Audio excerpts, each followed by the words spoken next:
Sa hindi ko alam talaga. I do not trust this thing that we call the ICC. Ilang kongresista. Lo and behold, they are both alive. So ibig sabihin, walang overt action which was done. Statements stricken from the record. Madam Chair, is have not- we- Nakita nyo. Malalaman nyo ang isang tao, doon lang sa binitawang salita, biruin nyo, gagawan nyo, iisipin nyo malisyoso. Yes. Good morning mga kasama. Nandito na naman si Kuya Goods nagbabalik. At syempre kung di ka pa nakasubscribe, pasubscribe na lang po at hit mo na rin yung bell para lagi kang updated sa mga video nating nilalabas. Kita nyo yung pangalawa at una, impeachment complaint kay BP Sara ay wala na basura na. Ika nga, yung isa winidraw, yung isa sineta aside. Ngayon, yung pangatlo, pinag-usapan, marami hong mga lumalabas na pati ba naman itong mga saloobin na pinakitang opinion at reaksyon ni Congressman Suntay, binigyan pa ng mali siya. Natural, maganda, uminit, hindi mo alam kung ano uminit. Diba? Mali mo, maganda. Ako nga, minsan pag nakita ko ng maganda, umiinit ang ulo ko eh. Hindi, ibig sabihin, yung saloobin ni Congressman Suntay, yun yung kanyang pananaw, yung kanyang paniniwala, yun ang kanyang nararamdaman. Hindi pa nga, hindi nga binigay yung totoong, ano ba tawag doon, yung buong pananalita, react kagad kayo. Diba? Minsan nakakita ka ng hindi makakaya-aya, di ba? Mag-iinit ang ulo mo, gusto mong yung mga ganun ba? Kidding aside pero malisyoso yung mga nasa kamera. 'Di ba? Meron pang akala mo talaga mga kagandahan eh. Kapapangit naman. Hindi, maging ano lang 'Di ba? Mamaya tayo punta doon dahil dito, impeachment complaint ni Vice President tinalakay na sa kamera. Yung pangatlo yan. So mamaya ipagpapatuloy yung pang-apat na itong kay Benny at saka dito kay Max kay Ortega. Di ba? Representative Rodriguez sa impeachment hearing versus BP Sara sa aligasyon. Kung alam, yung iba hindi siguro nakapanood ng live na nangyari kahapon. Talagang ang galing ng mga kumbaga defense team ito ni BP Sara eh. Di ba? Diyan si Congbong Suntay. Andiyan yung kay Rodriguez, talagang nabibigla rin ako eh. Ewan ko si Rodriguez ba ay kampi ba kay BP Sara o kumakampi kay BP Sara? Nagtatanong lang kasi hindi ko nasundan yung kay Rodriguez eh. Di ba? Parang iba yung ano. Mga pahayag ni Bong Suntay kay Ann Cortez, Binaticos. Sinabi ko, malisyoso lang tanong ibang na to. Malisyoso yung ibang congressman dyan. Pati ba naman yun, bibigyan nyo pa ng malisya. Kayo lang ang nagbibigay ng malisya. Pero sa taong bayan, wala yun. Yung sinabi ni Kong Suntay, wala yun. May desire sa loob ko na nag-iinit talaga. Ikaw, kung tatanungin kita, ano sa palagay nyo pag halimbawa nagpahayag yung isang congressman sa hearing na ganyan? Parang way ng ano yun eh. Parang way niya para makapagbigay ng explanation, di ba? Kasi yan, talakayan yan. Kailangan matalino ka sa matalino. Pero bibigyan mo ng mali siya, Diyos mio, maramar naman. Ano nangyari? Bakit nagkaroon ng Senate emergency meeting? Ano nangyari? Baka palitan na ba ng liderato? Ganun ba? At si Mayor Baste nasa dahig. Yan ang ating alamin maya-maya. Pero sabi ko nga sa inyo, yung mga pronouncement, minsan, talino ang gagamit dyan. Hindi porket nagsalita na nag-iinit bibigyan mo ng mali siya, mga unggoy. O simulan na natin dito. Gitna ng pagsisimula ng pagdinig ng House Committee on Justice ngayong March 2, kaugnay ng mga impeachment complaint laban kay Vice President Sara. Oh. Nagsimula muna sa panalangin ng sesyon bago tuluyang umusad ang isang mahalagang hakbang mula kina ML Party List Representative Leila de Lima at Akbayan Representative Percival Sendanya. Matapos ang panalangin at formal na pagbubukas ng pagdinig, formal na inihain ni De Lima at Sendanya ang pagbawi ng kanilang pag-endorso sa ikalawang impeachment complaint kasunod ng pag-withdraw din mismo ng mga pribadong complainant. Kita nyo? Kung hindi ba pampulitika ang ginagawa nito ni Saba Queen, sila yung bumawi, kasama niya ito itong mga pagmumukha na ito. sila yung bumawi ng pangalawang complaint. Tapos, siya yung bida sa pangatlong complaint. Di ba? Talagang galit na galit siya sa mga Duterte. Galit na galit siya. Talagang pamumulitika talaga ang kanyang motibo. Kaya huwag kayong maniniwala sa mga, yung investigasyon na kailangan daw mapanagot dahil hindi pa raw nasasagot ni BP Sara yung mga aligasyon noon. Nakanatipaklong naman, no? Hindi pa kayo magkatigil-tigil dyan. COA na nagsalita. COA na ang nagbigay ng pahayag. Sinagot na rin ng Supreme Court. Ano pa ba? Ano ba gusto niyo ipaliwanag ni BP Sara? In behalf na ang Supreme Court, yung halimbawa, ganito. Ikaw pa ba ang kataas-taasang hukuman ay magsalita, ayaw mo pang paniwalaan? Sino ka? Lai. Abogada ka pa man din, di ba? Nagtatanong lang kami, sino ka? Para hindi mo paniwalaan yung mga tawag nito yung nalilito na ako. Yung ano ba tawag doon? Yung hatol ng hukuman. Kita nyo, nabablanko tuloy ako kay Laylay na to eh. Diba? Mapunta tayo sa impeachment complaint.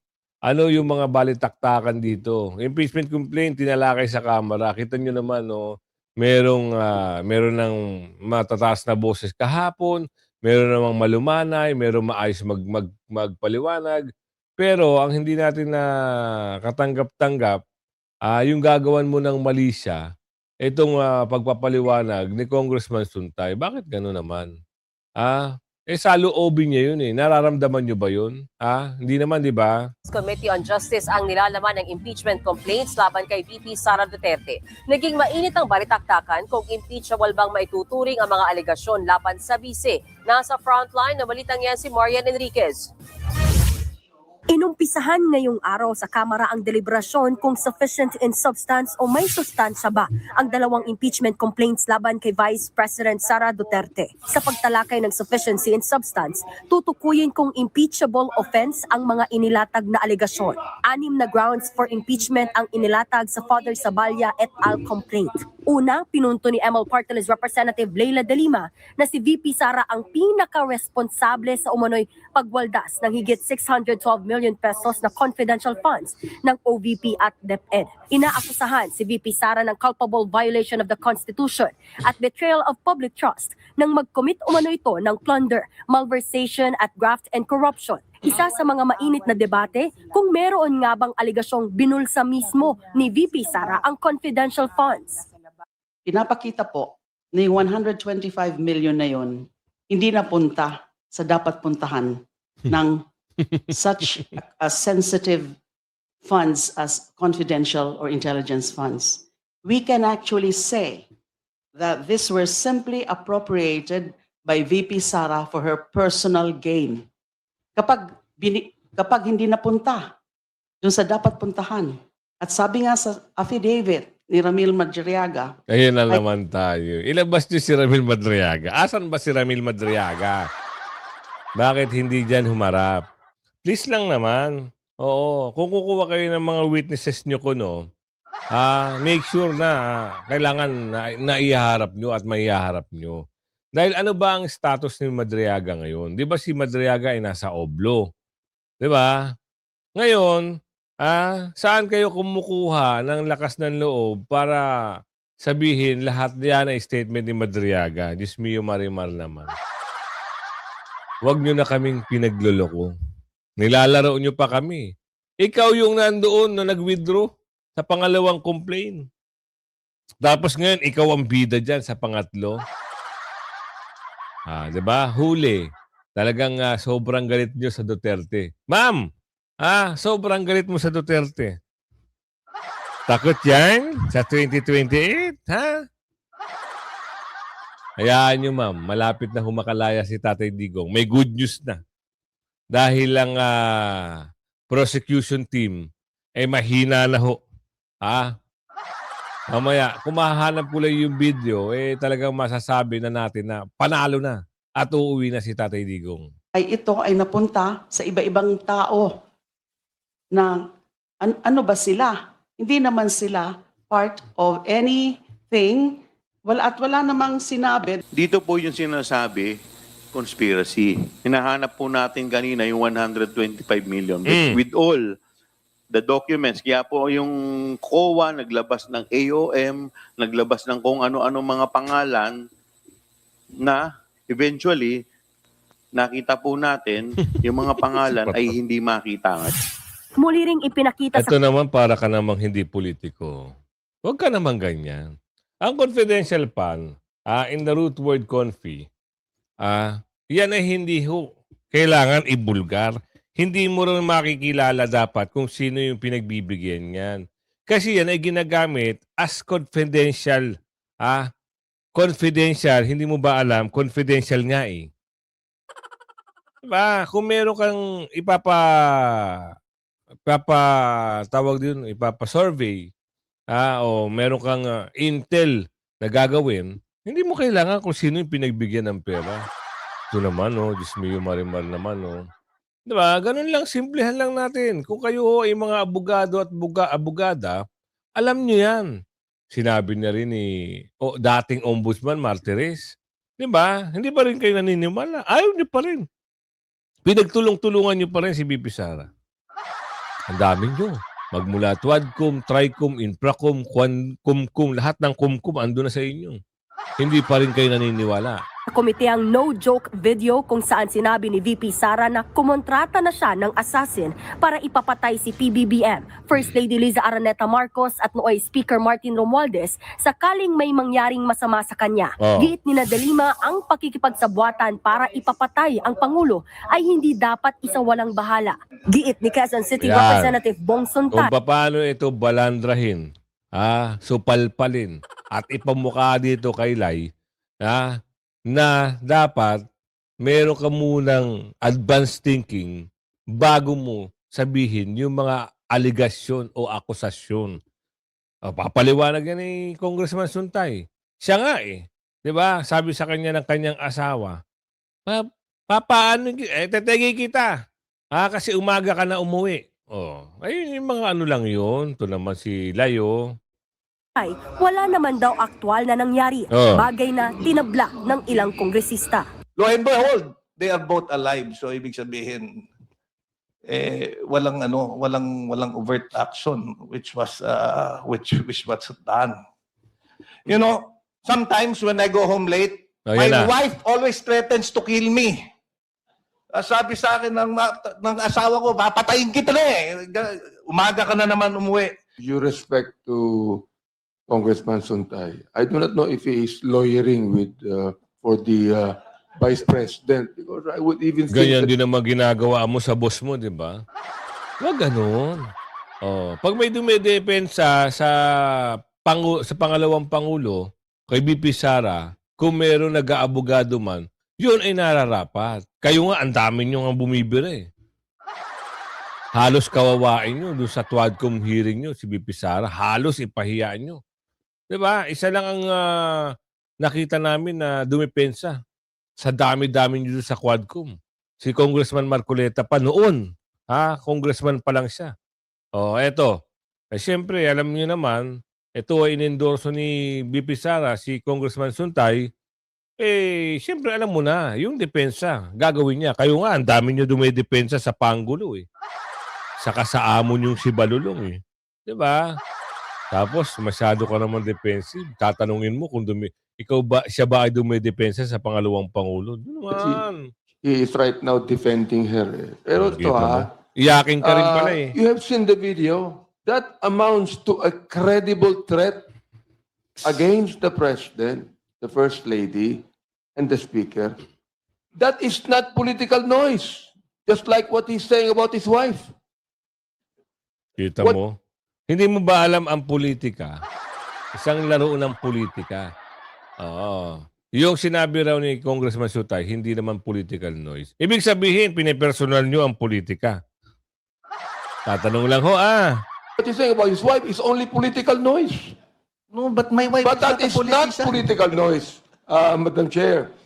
That is a red flag for national stability and constitutional order. My Pero husband, nagtataka ako, bakit? Oo. Alam nila yung script, ano? Meron na silang binabasa. Oh, nandun ba yun? O ikaw Jubante, andito ka sa linya na to ha. Kasi tingnan mo, pansinin nyo ha.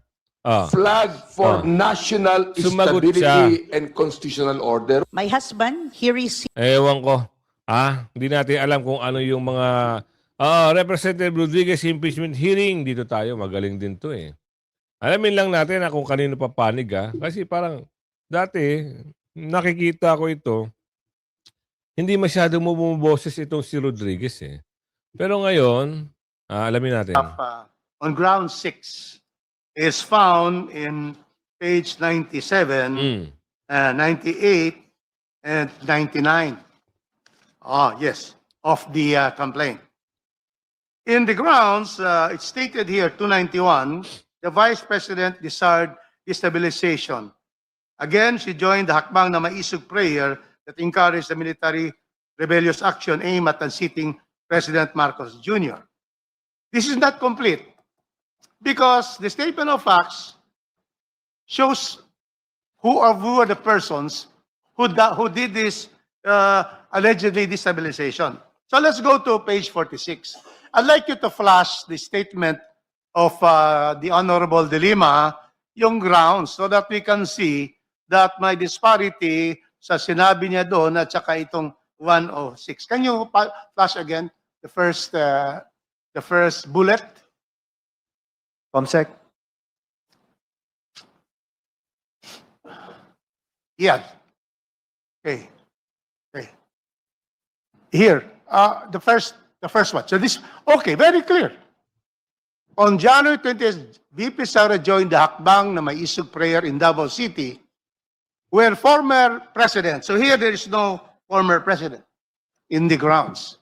Clearly, the one, proposing and encouraging the military to take rebellious action against President Marcos was former President Rodrigo Duterte, not Vice President Sara. Tama.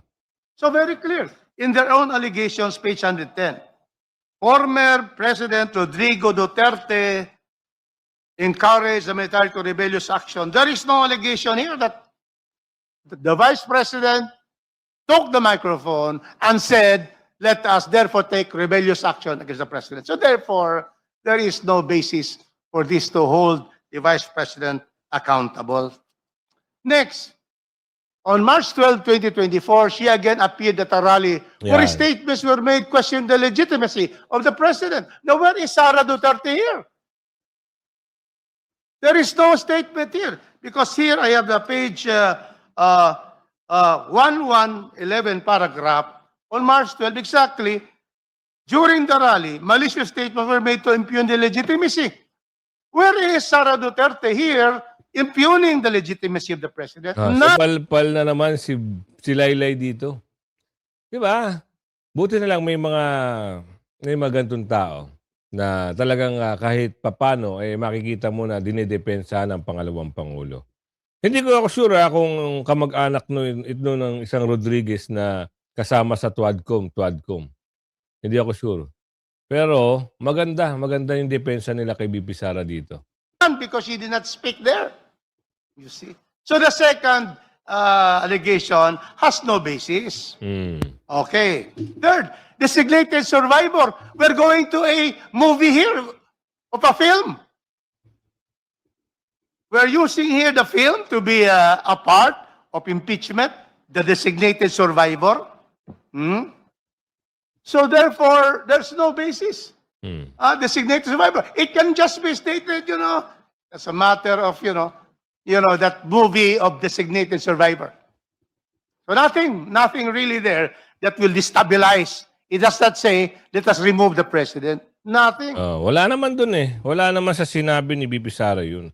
Ito talaga malisyosa talaga ito si Lai eh. Diba? Mantakin nyo. Talagang siya ang number 2 at number 3 sa complaint. Number 2, winidraw. Kasama siya sa, andun Oo, kasama siya din ni Tabingi. Kasama siya doon ni D. Yung number 3, siya ang bida. Abangan natin mamaya ulit. Ngayon, ito. Dito tayo masyadong malisyoso yung ibang congressman. Bakit? Hindi raw magso-sorry si Quezon City Congressman Bong Suntay sa mga Tama. pinakawan niyang salitang desire at imagination Oo. tungkol kay Ann Curtis. Dapat pa nga raw ituring na compliment ng aktres ang kanyang Tama, pahayag. tama, Nasa oo. phone line na balitang yan, Marian Enriquez. Sa gitna ng deliberasyon ng House Justice Committee sa impeachment complaints laban kay Vice President Sara Duterte, iginiit ni Quezon City 4th District Representative Bong Suntay na hindi raw gusto ng bise na pabagsakin ang gobyerno. Tinukoy ni Suntay ang naging pahayag ni VP Sara na gusto niyang pugutan o tanggalan ng ulo si Pangulong Bongbong Marcos at gusto niyang maging designated survivor ng bansa. Pero ang lahat ng ito, sabi ng kongresista, ay nasa isip lang ni VP Sara. Dito na kinumpara ni Suntay ang sarili sa bise dahil maging siya mismo raw ay may mga nai-imagine sa aktres na si Ann Curtis. Alam mo, minsan nasa Shangri-La ako, nakita ko si Ann Curtis. Ang ganda-ganda pala niya. May desire sa loob ko na nag-init talaga. Na-imagine ko na lang kung anong pwedeng mangyari. Pero siyempre, hanggang imagination na lang yon. Pero hindi naman siguro ako pwedeng kasuhan dahil kung ano-ano yung na-imagine ko. Tama. Ang pahayag na yan ni Suntay, gusto agad ipatanggal ng ilang kongresista sa transcript of records. Madam Chair, I would like to have those statements stricken from the record. Madam Chair, Nakita niyo. Malalaman nyo ang isang tao, doon lang sa binitawang salita, biruin nyo, gagawan nyo, iisipin nyo malisyoso.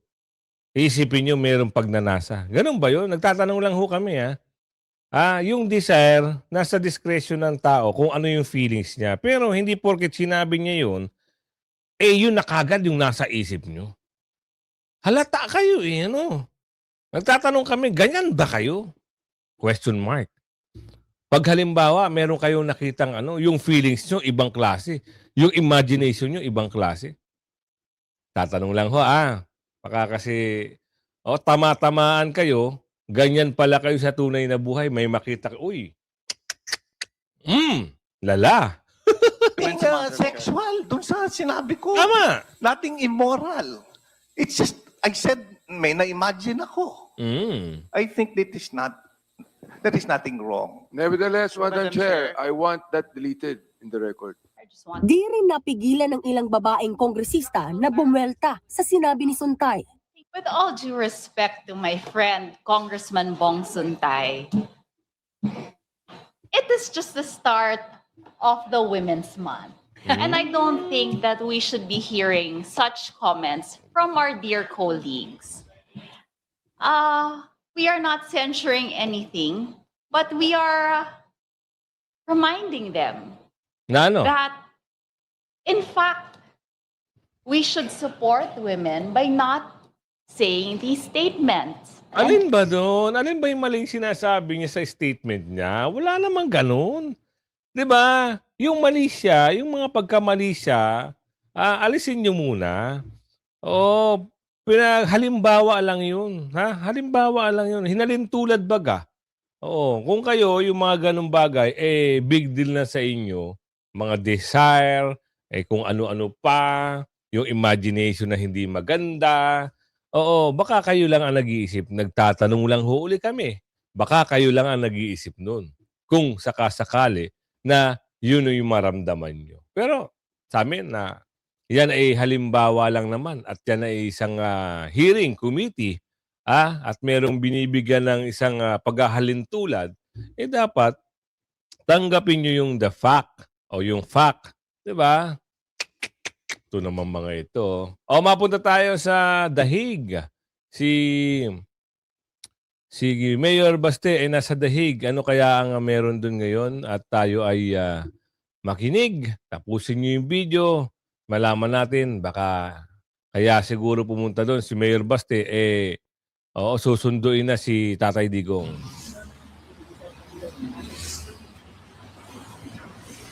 Uncomfortable with the media election, that's it.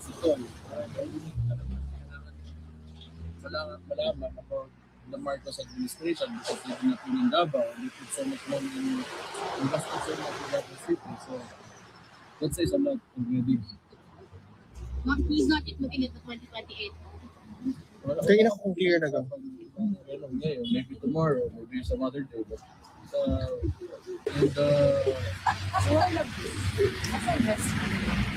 I don't know. It has its own issue. Even the United States sanctioned the ICC, right? They have issues with the United States. So it's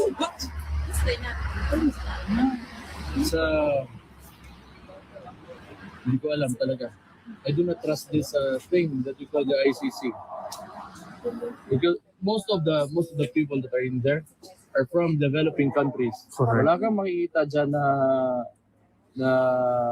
from the EU or whatever, or Western countries. You don't find people there from a West-leaning nation.